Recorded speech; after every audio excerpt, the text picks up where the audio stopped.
Welcome to the Deep Dive. Great to be here.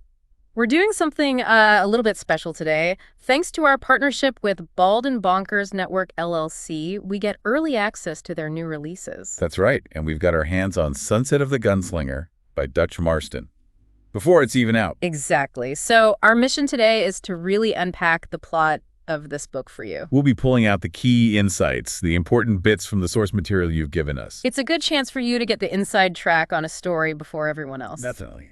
Okay, so this deep dive, it centers on Arthur Johnson, a man who's, well, lived his life by the gun. But the real threat he faces, as we'll see, isn't what you'd expect. It's not another gunfight. No, it's something far more inscrutable, more terrifying, really. Let's dive in. Okay. So the source material, it drops us right in. Arthur Johnson, he's a key figure in Howard Wallace's gang. And he's not just some grunt. He's presented as efficient, brutal, precise. Like a well-aimed bullet, the source says. His whole identity is wrapped up in this violence. And we see that immediately. There's a stagecoach ambush scene right near the start. Arthur's leading it. Yeah, and the description is just swift, brutal. He takes out the guards with, like, chilling accuracy. It shows you just how deep that violent skill runs. He absolutely embodies that ruthless gunslinger idea. But then right there, during that ambush, Yeah. something happens, something that completely throws him off. He sees a man die, and it's clear, absolutely clear, it wasn't bullets. Right. The description focuses on these really strange symptoms. An unnatural complexion, a really unsettling odor, the body contorted in like surprise and agony, and signs of decay setting in incredibly fast. This is not the kind of death he's used to seeing, even for him. Exactly. And despite being this hardened killer, his reaction inside, it's described as cold fear. A seed of doubt gets planted. Something is deeply wrong here, more terrifying than any fight he's been in. It's a primal fear, isn't it? Something bullets can't touch. And it's fascinating how quickly this unknown thing just destabilizes him. Violence is his whole world, his shield. But this unseen enemy, it rattles him instantly. Physical threats never did that. So, okay, they get back to the hideout after this ambush. And the atmosphere is just thick with tension, unspoken anxiety. Silent, right. Wallace, the leader, is described as cold, intense. Yeah, like a coiled rattlesnake. You can feel the unease. And this tension, it's being fueled by rumors spreading through the gang. Whispers, yeah. Finn mentions a sickness down in Juarez. Cole tries to brush it off, right? Like, oh, it's just yellow fever or cholera, common stuff. But the source notes, he gives Arthur this knowing glance. He suspects Arthur saw something different, something worse. And those whispers get louder when the details about the death Arthur saw in Tombstone come out. Oh yeah, the source really emphasizes it. A relentless fever, that horrible stench clinging to everything. And the decay, so rapid, almost unnatural. It really ramps up the dread, especially when the fear starts circulating about how easily it spreads. That line is chilling. Through the air, through touch, it doesn't matter. An invisible, inescapable terror. The transmission method is unknown. And then the horror becomes personal for Arthur. He starts feeling it himself. That feverish heat, a strange metallic taste mixed with this sickening sweetness, just like the descriptions he heard. And the physical signs appear. Bloodshot eyes, his skin starts changing color. That telltale purple hue begins to spread. And the isolation hits him, hard and fast. He overhears the others. Finn, Cole, whispering about him. He's got it, the purple, the smell. He's instantly shifted from being a valued gunslinger to a contaminated threat. Shunned. So desperate, he seeks out help. He finds this grizzled old doctor. Right. And the setting is described vividly, dimly lit, neglected, smells of herbs, and that same faint, sickly sweet odor. The doctor checks him over, confirms it. The purple discoloration, the stench, it's unmistakable. And the prognosis is just bleak. Yeah. Absolutely grim. The doctor basically says a few days, maybe a week. Yeah.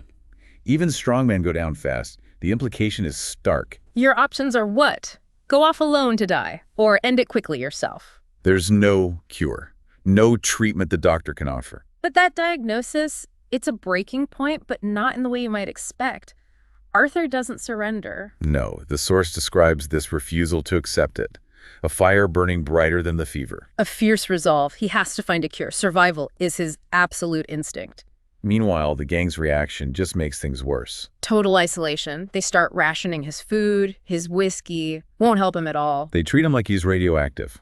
A direct, dangerous threat, not just someone who's sick. And this forces a really harsh realization on Arthur. Loyalty. In the Wild West, it's a luxury. Yeah, the source makes it really clear. Self-preservation beats everything. His own crew has abandoned him. Which leads him directly to planning his escape. He needs to get out. He starts watching their routines, waiting for the right moment. And a storm gives him the cover he needs. Perfect timing. Under the cover of the storm, he makes his move. And the description highlights his efficiency, even weakened. He takes down Cole, Jebediah, others, swiftly. Leave them bound. It's like one last brutal display of the skills that defined his old life. And he steals something, too, from the doctor. An elixir. But the source is very clear this is not a cure. No, it just offers a temporary reprieve. Buys him a bit more time. Days, maybe a week. But the purple lesions, the weakness, they're still there. It's just delaying the inevitable, really. So he's free from the gang, but the cost is huge. Physically, emotionally. Yeah, the source really digs into that emotional toll. Guilt, resentment. Feeling like a stranger in his own life. Wrestling with the weight of everything he's done. The man he was, that ruthless gunslinger, he's fading. Replaced by this shadow of fear, illness, and regret. And this state triggers these deep, often painful reflections on his past. The source gives us glimpses of a really harsh childhood. Poverty, scavenging. The gun becoming his protector. Joining Wallace's gang wasn't about ambition. It was seeking some kind of twisted belonging, acceptance. His life is called a long, slow descent into darkness, explicitly. And violence wasn't just his trade. The source says it was an expression of his identity, a brutal shield. And then, just when he's completely isolated, there's this unexpected encounter, Sarah. A woman from his past, someone he'd wronged, stolen goods, broken promises. But their conversation, it focuses on their shared harsh lives, and it offers something surprising. The source calls it a small moment of peace, a small victory in a life defined by defeat. It's fragile, maybe not forgiveness, but it's a human connection when he has none. And this seems to stir something in him, a desire for something more than just survival. He then seeks out Jethro, the brother of Silas, a prospector Arthur robbed and killed years back. He actually apologizes, offers money not as a bribe, but maybe as an attempt at amends. And Jethro's quiet acceptance is described as a balm to his ravaged soul. It's a powerful moment. Shows that possibility, however late, of confronting the past. It's quite a transformation starting there. And then another surprise alliance, Caleb. A man whose life was also tied to Silas, the prospector. Caleb offers Arthur help, plans to take him to a hidden valley. He sees a chance for Arthur to atone, maybe, even while sick. They find this valley. It's described as a brief, fragile haven. Caleb cares for Arthur, giving him a moment's rest from the sickness from the gang hunting him. But that peace, it can't last. It's too fragile. The Wallace Gang finds them, shatters the tranquility. And tragically, Caleb pays the price. The source is clear. He dies as a direct result of Arthur's past catching up to him. A brutal reminder that Arthur's violence affects everyone around him. Devastating consequences. So Arthur escapes again, fueled now by defiance and maybe grief over Caleb. His survival instinct kicks in again, but it feels different now. Grimmer. And things get really desperate. The source describes a raid on a town called Redemption, just for food. It's explicitly called a fight for survival. Right and wrong are completely blurred by sheer need. The details are stark. Sneaking into a butcher shop. Wallace killing the watchman efficiently. Brutal necessity. But even as they survive, there's a cost. The source mentions the moral compromise. The silent guilt afterwards. Yeah, they got the food, but they know how they got it. Interestingly, Martha, one of the outlaw women with them, she seems to understand. The source highlights her perspective. She gets their desperation, even if she doesn't approve. She sees this strange, unexpected form of unity forged in that struggle. But then comes this truly horrifying discovery. Oh, this part, yeah. After the raid, they find skeletons where they got the supplies. Realizing their survival is literally linked to death. The source calls it a macabre feast. It just deepens the moral ambiguity, doesn't it? Yeah. Their fight isn't just against hunger or the gang anymore. It's against the ghosts of their past, as the source puts it, the weight of their actions, their connection to death. Now, the source material, it kind of zooms out at this point. It shows the plague's wider impact. Right, it's not just affecting outlaws, it's spreading everywhere. Towns, ranches, communities. And the descriptions are grim. Fear, silence, suffering. Yeah. Daily life just breaks down. Churches becoming makeshift hospitals. It shows the scale of the crisis. And the Wallace Gang's fate is tied into this chaos too. After Arthur leaves them, Wallace reacts. yeah, his absence apparently creates a power vacuum. Infighting starts, fear spreads among the members left. And this allows Deacon to rise up. Through manipulation, the source says. Ruthlessly eliminating rivals. It's a different kind of power struggle than with Arthur, more treacherous. But the cycle of violence just keeps turning. Elias, Caleb's brother. He seeks vengeance, Yeah. specifically against those responsible for Caleb's death. The source details him methodically taking down Deacon's circle. Retribution. So ultimately, the Wallace Gang just crumbles. Their reign ends. They become scattered remnants. A cautionary tale, really. Consumed by internal conflict and the plague. And it's interesting, the source mentions that Arthur's confession, made at some point, acts as a catalyst for change, a tool for justice, even after his own story seems to end. His actions continue to have ripples. Yeah. Okay, let's circle back to Arthur himself. Synthesize some of the threads about his final days. The source depicts his physical decline pretty vividly, the sickness taking its toll. And as he nears the end, he's reflecting intensely. On his violent past, the guilt. Guilt over his brother's death, which we Yeah. learn more about, and that lingering weight of killing Silas the prospector, betraying his trust. He struggles with faith, too.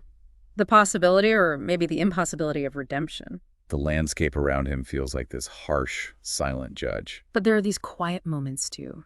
Shared with Martha, the outlaw woman.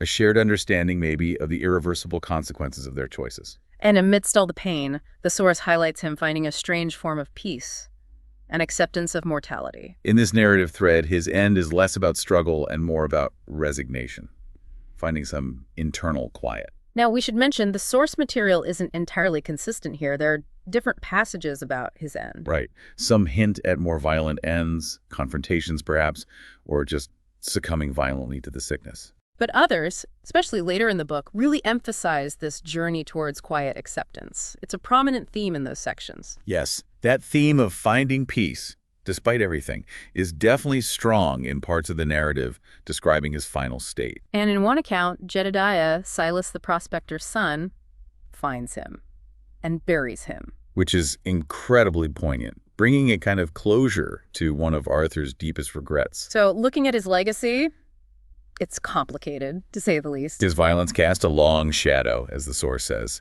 impacting so many. Like the kid who carries guilt over witnessing Arthur assault Martha years before and being too scared to do anything. That detail is stark. And that shadow covers the unnamed victims, too.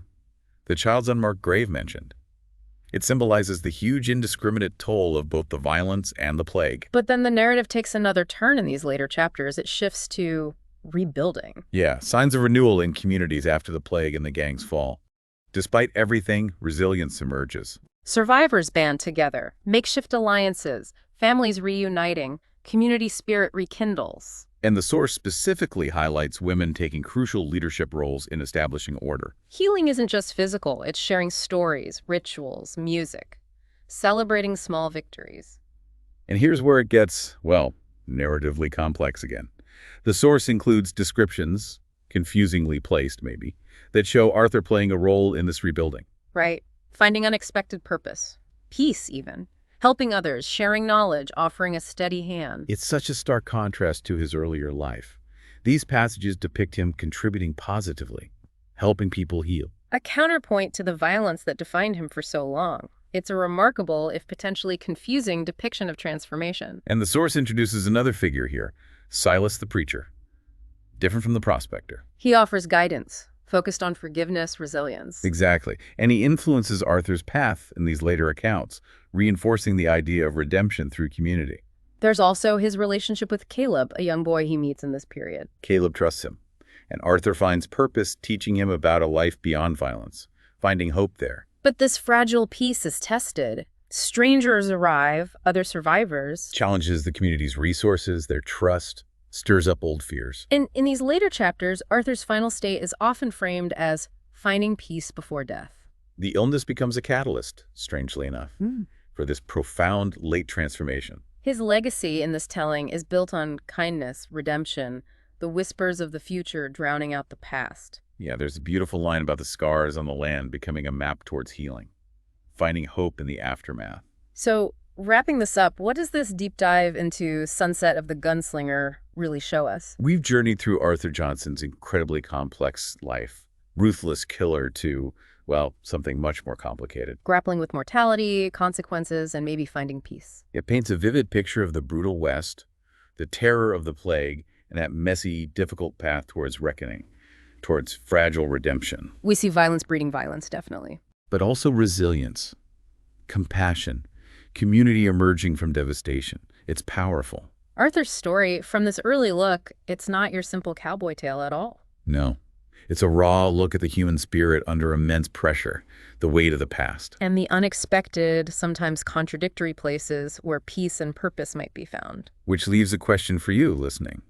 In a world that's harsh, where consequences are real and the past casts long shadows, where do you look for those seeds of hope, for rebuilding, for yourself and for others? Thanks for joining us for this deep dive into Sunset of the Gunslinger. Yeah, hope you enjoyed unpacking it with us.